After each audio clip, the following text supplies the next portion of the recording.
آپ نے سیاحت کے حوالے سے دنیا بھر میں مشہور سوات اور اس کی خوبصورت وادیوں، خاص کر مورڈن جھیل اور گبریال کے بارے میں ضرور سنا اور دیکھا ہوگا، لیکن کیا آپ جانتے ہیں کہ مورڈن جھیل اور گبریال سوات کے پڑوس میں واقع ایک اور گبریال بھی ہے، جس کی خوبصورتی کسی بھی طرح سوات کی ان وادیوں سے کم نہیں ہے؟ جی ہاں، ہم بات کر رہے ہیں وادی کندیا ضلع کوہستان اپر کے بارے میں، جو سیاحت کے حوالے سے پاکستان اور دنیا کی نظروں سے پوشیدہ ایک انمول ہیرا ہے۔ ہماری چھوٹی سی کوشش کوہ ہندوکش کے دمن میں آباد اپنی قدرتی خوبصورتی، دلکش ثقافت، گھنے جنگلات، سرسبز چراگاہیں، بلند و بالا برف پوش چوٹیوں، شفاف جھیلیں اور بہتے پانیوں، مہمان نواز و بہتر لوگوں کی سرزمین وادی کندیا کے بارے میں ہے۔ گلگت بلتستان کے دروازے پر واقع ضلع کوہستان اپر اپنے دلکش مناظر، بھرپور ثقافتی ورثے اور منفرد جغرافیائی خصوصیات کے لیے جانا جاتا ہے، اور وادی کندیا بھی ان میں سے ایک ہے۔ اپنے محدود رسائی اور نسبتاً کم آبادی کے باوجود وادی کندیا پاکستان کے سب سے زیادہ پرکشش علاقوں میں سے ایک ہے، جو سیاحوں اور مہمجوؤں کو اپنی طرف متوجہ کرتا ہے۔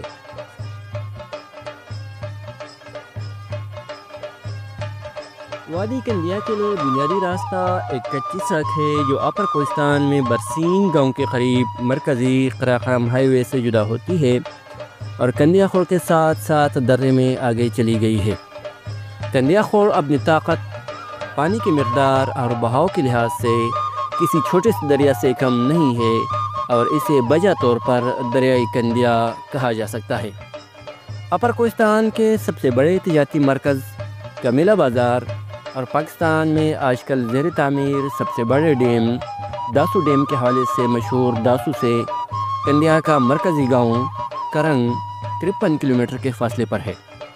2010 کے تباہ کن سیلاب سے صرف چند مہینے پہلے یہاں تک ایک پختہ سڑک FWO کے زیر نگرانی مکمل ہوئی تھی، اور امید کی جا رہی تھی کہ اس بہترین راستے کی تعمیر سے علاقے میں سیاحتی، معاشی اور سماجی انقلاب برپا ہو جائے گا، لیکن سیلاب نے اس سڑک سمیت ہزاروں ایکڑ کی زرعی زمین، خوبصورت چراگاہیں، اخروٹ کے بہترین باغات اور اپنے راستے میں آنے والے ہر چیز کو تباہ کر ڈالا، اور یہ علاقہ جیسے پھر سے کئی دہائیوں پیچھے کے زمانے میں چلا گیا۔ اب خور کے کنارے کچی سڑک پورے درے میں مختلف وادیوں کو مرکزی قراقرم ہائی وے سے ملاتی ہیں، لیکن بعضی جگہوں پر یہ سڑک کندیا خور کے اتنے قریب سے گزرتا ہے کہ موسم بہار کے آخر سے گرمیوں کے اختتام تک جب پانی کا بہاؤ زیادہ ہو جاتا ہے تو وہ اس سڑک کو بہا کر لے جاتا ہے، اور لوگ دوبارہ سے دشوار گزر پیدل راستوں پر چلنے کے لیے مجبور ہو جاتے ہیں۔ تعلیم اور شعور کی کمی اور قبائلی تعصب متبادل راستوں کی تعمیر میں رکاوٹ بن جاتا ہے، اور حکومتی سطح پر بھی توجہ نہیں ہے۔ وادی کندیا کا کل رقبہ 1926 مربع کلومیٹر ہے، اور 2023 کی مردم شماری کے مطابق اس کی کل آبادی 1,65,232 نفوس پر مشتمل ہے۔ وادی کندیا کے مشرق میں ضلع دیامر کی وادی تانگیر، مغرب میں سوات اور زبیر بالا کوہستان لوئر، شمال میں ضلع غزر کی وادی ہنراب اور سوات، جبکہ جنوب میں سیو اپر کوہستان اور پٹن لوئر کوہستان کے علاقے شامل ہیں۔ وادی کندیا 4 بڑی وادیوں یعنی دروں اور پھر ان کے ذیلی وادیوں پر مشتمل ہے، جن میں سے ہر وادی اپنے بڑے خور اور ذیلی ندیوں کو کندیا خور سے ملاتی ہے۔ وادی کا پہلا حصہ ٹھوٹی کے مقام سے ذیلی وادی میں مڑ جاتا ہے، جسے ٹھوٹی درہ کہا جاتا ہے، اور یہ مشرق کی طرف مڑ کر بالآخر وادی تانگیر ضلع دیامر کے ساتھ مل جاتا ہے۔ کچھ آگے جا کر دوسری ذیلی وادی سیال درے کا دہانہ ہے، جو آگے جا کر سیو اپر کوہستان اور پٹن لوئر کوہستان کے ساتھ مل جاتا ہے۔ وادی کی سب سے بڑی تقسیم 2 دروں کی شکل میں بیرتی اور کرنگ کے مقام پر ہوتی ہے، جہاں سے بگڑوں درہ اور گبریال درہ کی وادیوں کا آغاز ہوتا ہے، جو آگے جا کر مزید ذیلی وادیوں میں تقسیم ہو جاتے ہیں۔ بگڑوں درہ شمال کی طرف سے مانکیال سوات اور مغرب کی طرف دوبیر لور کوہستان سے مل جاتا ہے، جبکہ گبریال درہ شمال کی طرف اندراپ ضلع غزر اور مغرب کی طرف مہوڈن، اوشو اور گبریال سوات سے مل جاتا ہے۔ سیاحت کے لحاظ سے یہ وادی سب سے زیادہ خوبصورت ہے اور 2010 کے سیلاب سے محفوظ رہی تھی، اس لیے اس درے کا حسن ابھی بھی پرانے کندیا کی یادیں تازہ کر دیتا ہے۔ وادی کندیا نے کئی قدیم بادشاہوں کے اثر و رسوخ کا مشاہدہ کیا، جن میں کشان، ہند یونانی اور بعد میں اسلام کی آمد شامل ہے۔ یہ علاقہ قدیم زمانے سے قبائلی نظام کے تحت مختلف سرداروں کے ماتحت رہا اور 15ویں اور 16ویں صدی میں افغانستان اور کشمیر کی طرف سے مبلغین اور مہمجوؤں نے مقامی ہندو کش قبائل کو مشرف باسلام یا بھاگنے پر مجبور کیا۔ ان مقامی لوگوں کو کافر کے نام سے یاد کیا جاتا تھا اور آج بھی ٹھوٹی درے میں ایک گاؤں کافرستان کے نام سے آباد ہے، اگرچہ وہاں کی مقامی آبادی ساری مسلمان ہے۔ برصغیر پاک و ہند میں مسلمان حکمرانوں کے دور میں اس علاقے کو یاغستان کے نام سے یاد کیا جاتا تھا اور یہاں پر کسی کی منظم حکومت موجود نہیں تھی، یہاں تک کہ انگریزوں کے دور حکومت میں بھی یہ علاقہ الگ تھلگ ہی رہا۔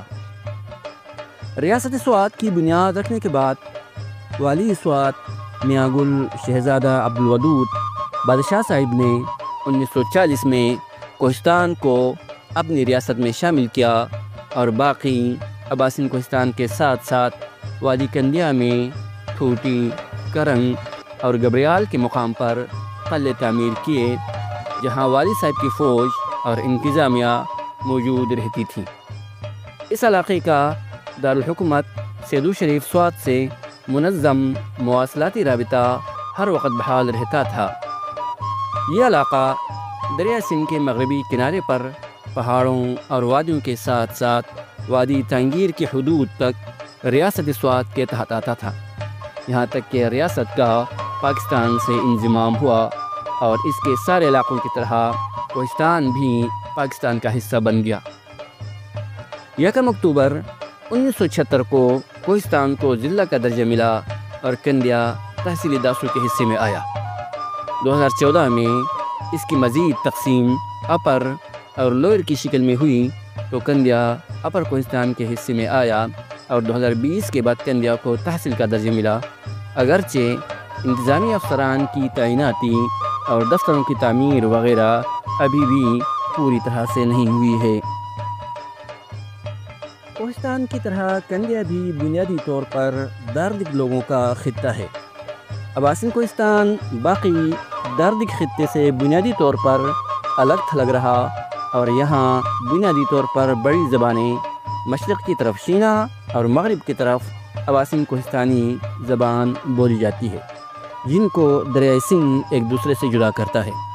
وادی کندیا میں بھی اباسین کوہستانی زبان بولی جاتی ہے، جس کا لہجہ وادی دوبیر کوہستان والوں کی طرح ہے اور اس کو انڈس کوہستانی زبانوں کے لہجوں میں سب سے زیادہ سلیس اور فصیح لہجہ قرار دیا جاتا ہے۔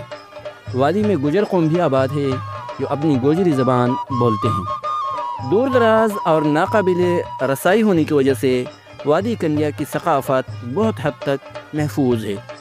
وادی بہت سے قبائل کا مسکن ہے جن کی اپنی روایات، رسوم اور طرز زندگی ہے۔ یہ قبائل بہادری، مہمان نوازی، خودداری اور اپنی قومی غیرت کے لیے مشہور ہیں۔ وادی میں آباد مشہور اقوام میں شہباز خیل، مولا خیل، شدم خیل، پالوس خیل، سویا خیل، گوشہ خیل، ٹانڈی خیل، جبکہ شدم خیل کی مزید ذیلی شاخیں جن میں شتو خیل، چرکھاڑو، جٹا خیل، بجو خیل اور جھوٹا خیل شامل ہیں۔ دیگر خیل اقوام کے علاوہ وادی میں لوہار خیل، ڈوما خیل، جلا خیل اور درست گرا اقوام بھی آباد ہیں۔ قبائلی دشمنی ابھی بھی عام ہے، جو سال ہر سال تک چلتی رہتی ہے اور مخالفین کو اکثر اوقات جلاوطنی پر بھی مجبور کیا جاتا ہے۔ باہر سے آنے والوں کو پوری بستی کا مہمان تصور کیا جاتا ہے اور ہر ایک ان کا خیال رکھتا ہے۔ عورتوں کے پردے کی سختی سے پابندی کی جاتی ہے اور اکثر اوقات غیرت کے نام پر قتل سے دریغ نہیں کیا جاتا ہے۔ علماء کرام کا معاشرے میں اثر و رسوخ بہت زیادہ ہے اور لوگ ان کا بہت لحاظ کرتے ہیں۔ جرگے کا نظام فعال حیثیت رکھتا ہے اور جرگے کے فیصلے کی پابندی سب پر لازم ہوتی ہے۔ عوامی کھانا مکئی کی روٹی اور ساگ کا سالن ہے۔ کبھی کبھی گندم کی روٹی، چاول، گوشت اور دالیں وغیرہ بھی پکائی جاتی ہیں۔ سویابین کی پیداوار کافی ہوتی ہے، جس کو مقامی طور پر کلات کہا جاتا ہے۔ اس کو لوگ اپنے کھانے کے علاوہ فروخت کے لیے بھی رکھتے ہیں۔ وادی کندیا کی آبادی کا بنیادی ذریعہ معاش زراعت، جنگلات اور محنت مزدوری سے وابستہ ہے۔ مکئی یہاں کی سب سے بڑی فصل ہے، جو کندیا خوڑ اور ذیلی خوڑوں کے پاس والی زمینوں میں کاشت کی جاتی ہے۔ بہترین زرعی زمین 2010 اور اس کے بعد 2022 میں آنے والے بڑے سیلابوں میں بہہ گئی ہے اور اب صرف وہ زمین باقی ہے جو خوڑ کی رسائی سے باہر تھی۔ جنگلات کی قیمتی لکڑی بھی لوگوں کی آمدن کا بڑا ذریعہ ہے، جس کو فروخت کیا جاتا ہے، لیکن بے دریغ اور ظالمانہ کٹائی کے ساتھ ساتھ تباہ کن سیلابوں نے جنگلات کے رقبے کو بہت کم کر دیا ہے۔ نوجوانوں کی اکثریت پاکستان کے بڑے شہروں، خاص کر کراچی میں محنت مزدوری اور ملازمت کے ذریعے اپنے خاندان کو پالنے پر مجبور ہے۔ وادی کندیا کو اگر سیاحوں کے لیے بہترین مقام کہا جائے تو اس میں کوئی دوسری رائے نہیں۔ اس کے سارے درے اپنی خوبصورتی میں اپنی مثال آپ ہیں، لیکن میدان درہ گبریال اس وادی کی جھومر کا تاج ہے۔ کرنگ گاؤں سے گبریال 30 کلومیٹر اور وہاں سے میدان درے کے آغاز تک 15 کلومیٹر کا فاصلہ ہے۔ خوبصورت جھیل کی طرح پرسکون، سرسبز اور نیلگوں پانی سیاحوں کو کسی اور ہی دنیا میں لے کر جاتا ہے، جہاں پہنچ کر وہ اپنی ساری تھکن اور راستے کی مشقت بھول جاتے ہیں۔ جھیل کے کنارے سبز گھاس کی قالین بچھی رہتی ہے اور فاصلوں پر ایستادہ چیڑ اور دیودار کے خوبصورت درخت فطرت کی خوبصورتی کے سارے رنگوں کو ایک خواب کے منظر کی طرح سامنے لاتے ہیں۔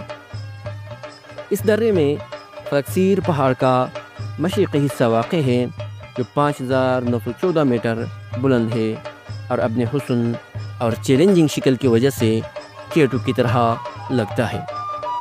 یہ درہ جھیلوں کی سرزمین بھی ہے، جہاں 4000 میٹر سے 4590 میٹر کی بلندی تک کئی جھیلیں واقع ہیں۔ بگڑوں درہ میں ترکن اور کئی جگہ کی وادیاں، جبکہ سیال درہ اور تھوٹی درہ کی وادیاں بھی اپنی خوبصورتی میں لاجواب ہیں، جو سرسبز چراگاہوں، شفاف پانیوں اور بلند گلیشیئرز پر مشتمل ہیں۔ ضلع کوہستان اور وادی کندیا کا تذکرہ حضرت مولانا عبدالحنان عرف ملنگ مولوی صاحب کے بغیر نامکمل ہے۔ آپ رحمۃ اللہ علیہ کی ذات خود میں ایک مکمل موضوع ہے اور نہایت تفصیل کی متقاضی ہے۔ یہاں پر ہم مختصراً آپ کے بارے میں بات کر رہے ہیں اور زندگی نے وفا کی تو آپ رحمۃ اللہ علیہ کی ذات پر ایک مکمل پروگرام کریں گے۔ حضرت کے والد صاحب کا نام ملا قیصر تھا اور آپ کی پیدائش 20ویں صدی کے پہلے حصے میں کرنگ کندیا میں ہوئی۔ آپ کا تعلق سویخیل قبیلے سے تھا اور کندیا میں ابتدائی تعلیم حاصل کرنے کے بعد آپ نے تحصیل علم کے لیے دور دراز علاقوں کا سفر کیا اور فراغت کے بعد آبائی وطن کندیا میں درس و تدریس کا سلسلہ شروع کیا۔ آپ رحمۃ اللہ علیہ کو قرآن پاک، حدیث شریف، تفسیر، فقہ، منطق سمیت تمام علوم دینیہ میں مکمل دسترس حاصل تھی اور تصوف میں بھی آپ کا مقام بہت بلند تھا۔ حضرت مولانا عبد المنان رحمۃ اللہ علیہ کی پوری زندگی درس و تدریس کے ساتھ ساتھ خدمت خلق میں گزری اور عوامی فلاحی منصوبوں میں ان کی ذات سب سے آگے نظر آتی تھی۔ عوامی خدمت کے جذبے سے انہوں نے ایک بھرپور سیاسی زندگی بھی گزاری اور 1985 سے 1988 تک آپ صوبائی اسمبلی کے ممبر رہے۔ نہایت سادہ اور درویشوں جیسی زندگی گزارنے کی وجہ سے آپ کا نام ملنگ ملوی پڑا اور یہ نام اسمی بامسمہ تھا۔ آپ رحمۃ اللہ علیہ کے نامور شاگردوں کی ایک طویل فہرست ہے جو اندرون و بیرون ملک علم و عمل کی دنیا میں آپ کا نام روشن کر رہے ہیں۔ اشراق علم کا یہ آفتاب 15 اگست 2021 کو اپنے معتقدین اور شاگردوں کو سگوار چھوڑ کر اپنے خالق کے حضور حاضر ہو گئے۔ اپنی تمام تر قدرتی خوبصورتی اور بہترین محل وقوع کے باوجود وادی کندیا کو ابھی بھی بہت سی مشکلات کا سامنا ہے۔ اس کے بنیادی مسائل میں سے ایک اس کی تنہائی ہے۔ اس علاقے تک رسائی مشکل ہے۔ ایک کچا اور پرخطر سڑک اسے باقی کوہستان اور بیرونی دنیا سے جوڑتا ہے، جس کی دیکھ بھال اکثر ناقص ہوتی ہے اور سردیوں کے مہینوں میں شدید برف باری، جبکہ موسم بہار اور موسم گرما میں خڑ کی زیادتی کی وجہ سے یہ سڑک گزرنے کے قابل نہیں ہوتی ہے۔ اگرچہ داسو ڈیم کی تعمیراتی کام کے آغاز کے بعد اس ڈیم کے ساتھ والے کندیا کے کچھ علاقوں میں وابڈے کی طرف سے سڑکوں کی تعمیر کے لیے سروے اور کام کا آغاز ہو چکا ہے، لیکن وادی کا ایک بڑا حصہ ابھی بھی اچھے راستوں سے محروم ہے۔ ایک اور چیلنج بنیادی ڈھانچے اور خدمات کی کمی ہے، جن میں سر فہرست تعلیم اور صحت کی خدمات شامل ہیں۔ حکومت نے تعلیم کی صورتحال کو بہتر بنانے کے لیے کچھ کوششیں کی ہیں، لیکن کندیا کے بہت سے حصے ابھی تک اچھے اسکولوں اور ہسپتالوں سے محروم ہیں۔ لوگ تعلیم اور صحت کی دیکھ بھال کے روایتی ذرائع پر انحصار کرتے رہتے ہیں۔ اسکول بہت کم ہیں اور بہت سے بچوں کو رسمی بنیادی تعلیم تک رسائی نہیں ہے۔ صحت کی سہولیات نہ ہونے کے برابر ہے۔ زیادہ تر لوگوں کو مناسب طبی نگہداشت حاصل کرنے کے لیے طویل فاصلہ طے کر کے کمیلا اور داسو تک آنا پڑتا ہے۔ دور دراز مقام ہونے کی وجہ سے وادی کندیا قدرتی آفات جیسے لینڈ سلائیڈنگ، سیلاب اور زلزلوں کے وقت اور بھی زیادہ خطرناک ہو جاتا ہے، کیونکہ ابتدائی طبی امداد وغیرہ کی بروقت رسائی وغیرہ ممکن نہیں ہوتی ہے۔ ان تمام تر باتوں کے باوجود یہ وادی اپنے آنے والی نسل کے حوالے سے ایک تابناک مستقبل کی امید رکھتی ہے۔ علماء کرام اور جدید تعلیم یافتہ نوجوان اور اساتذہ اس علاقے کی قسمت بدلنے کے لیے اپنی کوششوں میں مصروف ہیں، جن میں اسکولوں اور راستوں کی بحالی، لوگوں کو دینی اور جدید تعلیم کی طرف راغب کرنا، قبائلی دشمنوں کا خاتمہ اور سیاسی و سماجی شعور کی بیداری کے لیے کام شامل ہے۔ امید ہے کہ آنے والے برسوں میں یہ علاقہ سیاحت اور سماجی شعبوں کے حوالے سے پورے کوہستان اور پاکستان میں روشن ہوگا۔